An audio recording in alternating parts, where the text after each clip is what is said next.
ও কামাল, আমরা তো ভারতের লাইগা ইলিশই খাইতে পারি না। সব ইলিশ ভারতে পাচার হইয়া যায়। এখন কি করা উচিত? কেন চাচা, নিউজ দেখেননি?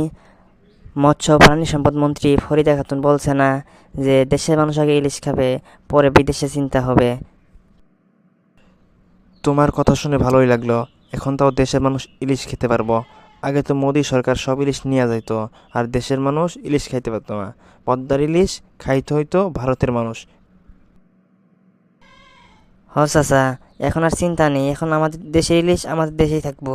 ভারত আর দেশের ইলিশ নিয়ে যাইতে পারবো না। খালি ইলিশ পাচার বন্ধ করলে হবো? দেশের কত সম্পদ যে মোদি সরকার নিয়েছে, তার কি ব্যবস্থা নেবে সরকার? তারও ব্যবস্থা হবে, যেহেতু নতুন সরকার এসেছে। তারা বলেছে যে ভারতের সাথে বাংলাদেশ কোনো চুক্তিতে নেই। ও তাই নাকি?